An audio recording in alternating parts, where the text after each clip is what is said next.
کیا کسی اور کو بھی پتا ہے کہ تم یہاں آئے ہو؟ نہیں، لیکن جلد یا دیر سے تم ارطغرل بھائی کے ہاتھ لگ جاؤ گے۔ تم جھوٹ بول رہے ہو۔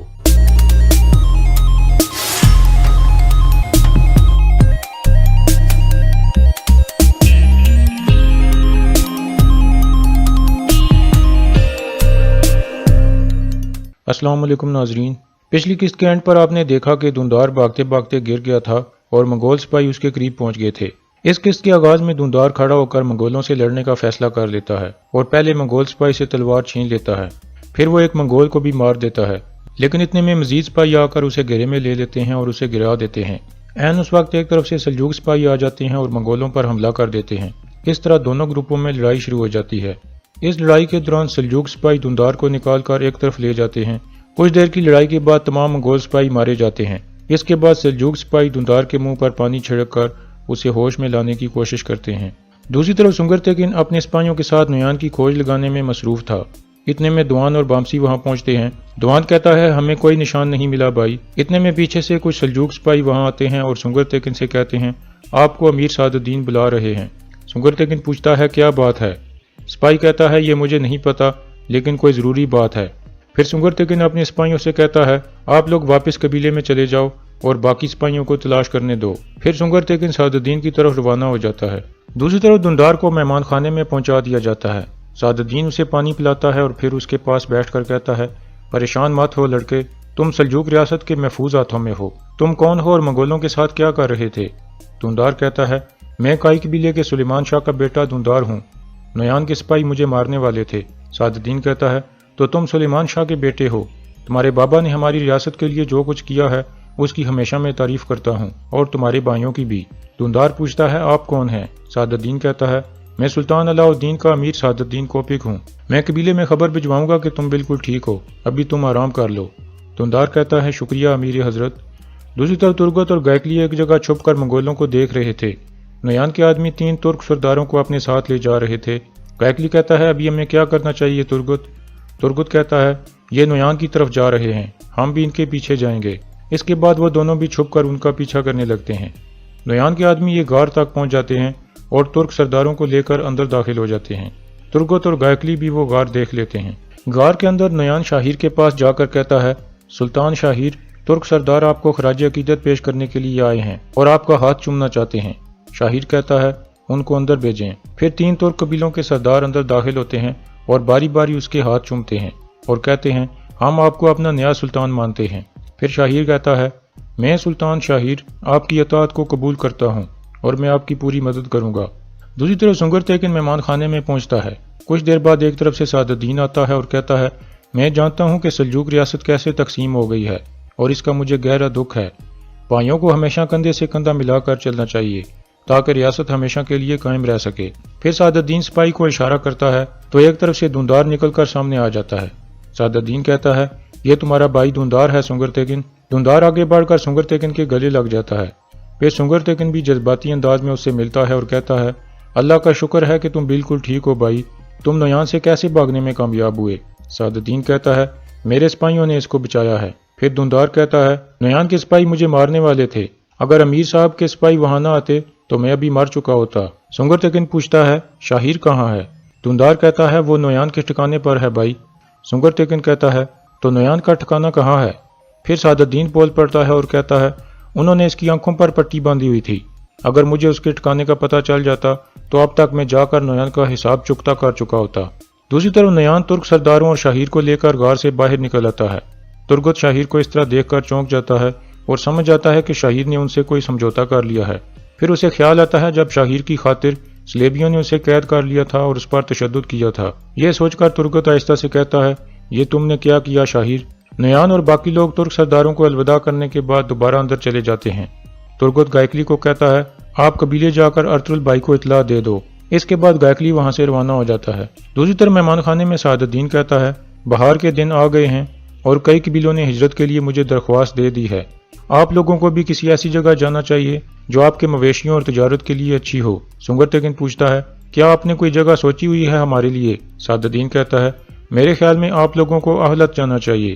سنگر تیغن کہتا ہے ہمارے جرگے کے لوگ بھی یہی چاہتے ہیں، लेकिन अगर कोई किसी और जगह जाना चाहे तो सादुद्दीन कहता है, रियासत ने आज शफकत वाला चेहरा दिखाया है तो कल अपना दूसरा चेहरा भी दिखा सकती है। अगर किसी ने ऐसी हरकत की तो रियासत भी हरकत में आएगी और उसे रोकेगी, इसलिए किसी को भी रियासत को मजबूर नहीं करना चाहिए। फिर सादुद्दीन कहता है, अर्तुगरुल मुझे गद्दार समझता है, लेकिन फिर भी मैं उसे उसका भाई दे रहा हूँ, क्योंकि रियासत का ज़र्फ बहुत आला होता है। आयमा खातून और गुंदोगदो को भी मेरा सलाम देना। फिर वो दोनों बाहर आते हैं। सादुद्दीन कहता है, मैंने सुल्तान अलाउद्दीन को खत लिखा है, जिसमें मैंने लिखा है जो अर्तुगरुल ने गुमस्तकिन के साथ किया है। अब मैं उनके जवाब का इंतजार कर रहा हूँ। जिसने मेरे मार्ग्रेव को मेरी इजाज़त के बगैर सजा दी है, उसको इसका हिसाब देना पड़ेगा, चाहे वो सही हो या गलत। इतने में दूंदार भी वहाँ आ जाता है। सुंगरतेकिन कहता है, आपने मेरे भाई को बचाया, मैं इसके लिए हमेशा आपका शुक्रगुजार रहूंगा। सादुद्दीन कहता है, शुक्रिया, हमारी रियासत हमेशा आपके साथ खड़ी है।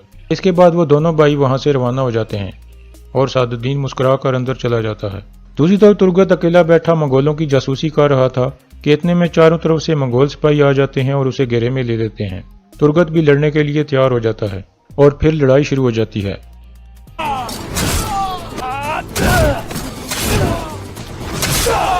तुर्गत काफी सारे मंगोलों को मार देता है, लेकिन फिर मंगोल उसे गिरा लेते हैं और उसे काबू करने में कामयाब हो जाते हैं।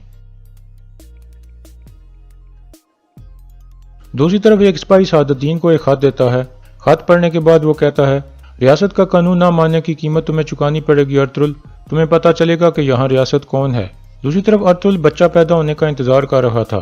थोड़ी देर बाद बच्चा पैदा हो जाता है और अर्तुगरुल बच्चे की रोने की आवाज़ सुनकर खुश हो जाता है। गोकचे बाहर आकर उसे मुबारकबाद देती है। फिर तुइतेकिन और हकीम अर्तुग भी अर्तुगरुल से गले मिलकर मुबारकबाद देते हैं। कुछ देर बाद अर्तुगरुल अंदर दाखिल होता है और हलीमा सुल्तान के पास जाता है। हलीमा कहती है, हमारा खूबसूरत और सेहतमंद बच्चा पैदा हुआ है अर्तुगरुल। अर्तुगरुल कहता है, अल्लाह का शुक्र है कि उसने तुम दोनों को मुझे अता किया। फिर वो बच्चे की तरफ बढ़ता है और उसे अपनी बाहों में उठा लेता है। अर्तुगरुल उसे देखता है और अल्लाह से दुआ करता है, या अल्लाह मेरे बेटे को लंबी जिंदगी और पाक जंगे नसीब फरमा। फिर उसे सुलेमान शाह की एक पुरानी बात याद आती है, जिसमें उन्होंने कहा था कि अगर तुम्हारे बेटे पैदा हुए तो उनके नाम हमारे शहीद सिपाहियों के नाम पर रखना, जिनमें गुंदुज, सैवकी और उस्मान शामिल हैं। इसके बाद अर्तुगरुल अपने बच्चे के कान में कहता है, मैं तुम्हारा नाम गुंदुज रखता हूँ, और फिर वो उसके कान में अजान देता है। कुछ देर बाद सुंगरतेकिन और दूंदार कबीले में पहुंच जाते हैं। फिर वो घोड़ों से उतरते हैं। दूंदार कहता है, मैं कबीले वापस आने पर भी खुश नहीं हो सकता, हम हलीमा सुल्तान को क्या कहेंगे। अर्तुगरुल अपना बच्चा उठाकर मरकजी खेमे में आ जाता है और बताता है, मैंने अपने बेटे का नाम गुंदुज रख दिया है। तुइतेकिन कहता है, इंशाल्लाह ये आप जैसा बहादुर सिपाही बनेगा। इतने में सुंगरतेकिन और दूंदार अंदर दाखिल होते हैं। अर्तुगरुल दूंदार को देखकर खुश हो जाता है और अल्लाह का शुक्र अदा करता है। फिर वह दूंदार से पूछता है, तुम नोयान से कैसे भागने में कामयाब हुए। दूंदार कहता है, सादुद्दीन ने मुझे बचाया है भाई। ये सुनकर अर्तुगरुल चौंक जाता है और कुछ हैरान परेशान हो जाता है। दूसरी तरफ मंगोल तुर्गत को गिरफ्तार करके नोयान के पास ले जाते हैं। गोंजागुल उसे देख कर कहती है, तुर्गत अल्प। तुर्गत कहता है, तो तुम दोनों सांपों ने एक दूसरे को तलाश कर लिया है। इसके बाद नोयान और गोंजागुल खड़े हो जाते हैं और नोयान तुर्गत की तरफ बढ़ता है।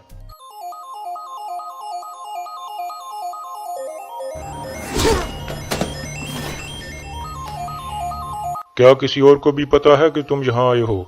नहीं, लेकिन जल्द या देर से तुम अर्तुगरुल भाई के हाथ लग जाओगे।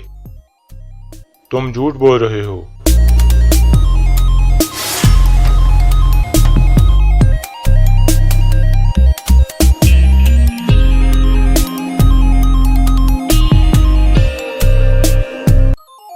रुको। सुल्तान के तौर पर मैं तुम्हें हुक्म देता हूँ कि अपनी तलवार गिरा दो। बच्चे, ये मत भूलो कि तुम मेरे हुक्म के ताबे हो नोयान। इसके बाद गोंजागुल भी कहती है, सुल्तान सही कह रहे हैं। फिर वो नोयान को तलवार नीचे करने का इशारा करती है। फिर शाहिर नोयान को कहता है, अगर तुम्हारे 50 सिपाही भी मिलकर एक बन जाएं तो वो तुर्गत अल्प नहीं बन सकते। इस सिपाही को मैं अपनी खिदमत के लिए रखूंगा, जैसे तुम जैसे मजबूत सिपाही मेरी खिदमत के लिए हैं। फिर नोयान अपनी तलवार हटा लेता है और तुर्गत को नहीं मारता। फिर शाहिर कहता है, मैं तुर्गत अल्प को अपनी फौज में शामिल करूंगा, और अगर ये ना माना तो मैं खुद इसे सजा दूंगा। तुर्गत कहता है, तो ये काम तुम अभी कर लो, क्योंकि मैं तुम्हारी फौज में शामिल नहीं होने वाला। तुम इन लोगों के साथ मिलकर अर्तुगरुल भाई और हलीमा सुल्तान के लिए शर्म का बायस बन रहे हो। शाहिर सिपाहियों को हुक्म देता है, तुर्गत अल्प को ले जाकर बांध दो और इसका गुस्सा ठंडा होने दो, फिर मैं खुद इससे बात करूंगा। फिर सिपाही तुर्गुत को वहां से ले जाते हैं।